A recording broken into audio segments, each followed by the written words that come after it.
வணக்கம் உறவுகளே, நான் தான் கௌரி ஹைக்கிறேன். எல்லோரும் அப்படி நல்ல சுகமாக இருக்கிறீங்களா? இன்றைக்கு கௌரி கிச்சனில் என்ன சமைத்திருக்கிறேன்ன்றது தான் பார்க்க போகிறோம். குரக்கன் மா புட்டு செய்முறை நிறைய பேர் கேட்டுள்ளீர்கள். இந்த குரக்கன் மா புட்டு செய்முறையை இப்போ நான் இந்த வீடியோவில் உங்களுக்காக தரப்போகிறேன். நான் இந்த குரக்கன் மா புட்டை என்னுடைய முறையின்படி எப்படி சமைத்துள்ளேன்றது தான் இந்த வீடியோவில் இப்போது பார்க்க போகிறோம். குரக்கன்மா எந்த பிராண்டாக இருந்தாலும் பிரச்சனை இல்லை, நல்ல பிராண்டாக எடுத்துக்கொள்ளுங்கள்.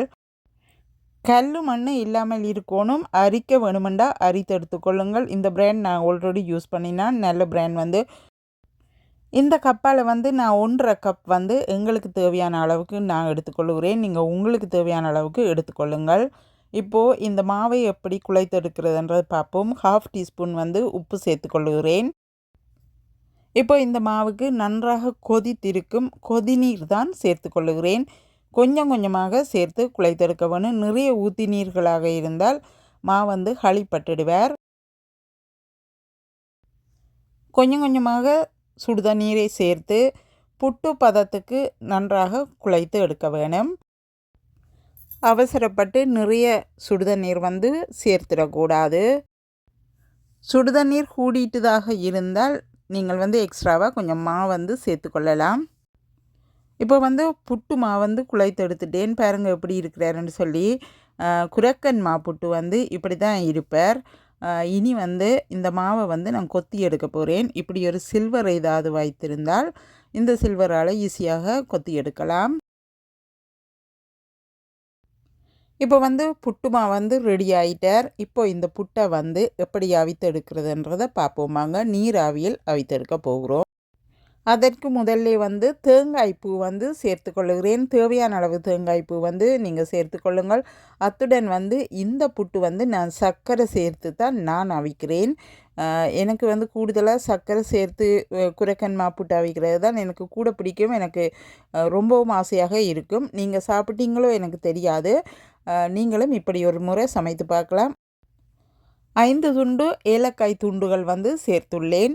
இந்த புட்டை நீங்கள் சர்க்கரை சேர்க்காமல் அவிக்கிறதாக இருந்தால் தேங்காய் பூ மட்டும் சேர்த்து நார்மலாக நீங்கள் புட்டு அவிப்பது போல் அவித்து எடுங்கள். உங்களுக்கு விருப்பமான கறியுடன் சாப்பிட்டு கொள்ளலாம். இப்போ இந்த புட்டை நீராவியில் அவித்தெடுக்க போகிறேன். எப்படி அவிப்பதுன்றதை பார்ப்போமாங்க. எப்படி வேணுமென்றாலும் உங்களுக்கு விருப்பம் மாதிரி நீங்கள் அவித்தெடுக்கலாம். நான் இந்த ஸ்டீமரில் இப்போது அவித்தெடுக்க போகிறேன். இப்போ எல்லா மாவையும் இந்த ஸ்டீமரில் ஒன்றாக சேர்த்துக்கொள்ளுகிறேன். இப்போ மூடிட்டு 10லிருந்து 15 நிமிடங்கள் மூடி குக் பண்ணி எடுக்கிறேன். இப்போ அவித்தெடுத்த புட்டை பார்ப்போமாங்க எப்படி இருக்கிறாருன்னு சொல்லி. நீங்கள் நீராவியில் அவிக்கும் போது இடைக்கிட ஓப்பன் பண்ணி புட்டை கிளறி விடுங்கள். புட்டு அவிந்து கொண்டு இருக்கும் போதும் இப்படி நீங்கள் இடைக்கிட இப்படி ஒரு தடியால் கிளறி விடணும். அப்போ தான் புட்டு தண்ணி பதம் இல்லாமல் அவிந்து வருவார். சில வகையான ஸ்டீமரில் தண்ணீர் உள்ளுக்கு புட்டுக்குள்ளே ஊற்றப்படும். அதனால் நீங்கள் கிளறி விட்டால் நல்லா. இந்த ஸ்டீமர் அவ்வளவு நல்ல மண்டியில் தண்ணீர் உள்ளுக்கு ஊற்றுப்படுறது. அதனால் நான் கிளறி விடுறேன். நான் இப்போது குரக்கன் மா புட்டு சர்க்கரை எல்லாம் போட்டு ஃபுல்லாக ரெடி ஆகிட்டார். இந்த புட்டை இப்படியே சாப்பிட வேண்டியது தான். அந்த மாதிரி சுவையாக இருப்பார். நீங்கள் யாராவது சர்க்கரை போட்டு குரக்கன் மா புட்டு அவித்து சாப்பிடாமல் இருந்தால் இந்த முறை ட்ரை பண்ணி பாருங்கள். அப்புறம் தெரியும் எப்படி இருக்கிறாருன்னு. அவ்வளோ சுவையாக இருப்பார். அதுவும் ஏலக்காயும் சேர்த்துக்கொள்ளுங்கள்.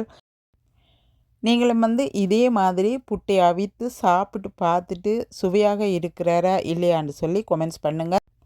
நான் சொல்லுகிறேன் புட்டு சூப்பராகவே இருக்கிறார். சூப்பராக இருக்கிறேன்னு சொல்லி சொல்ல வேண்டாமாம்.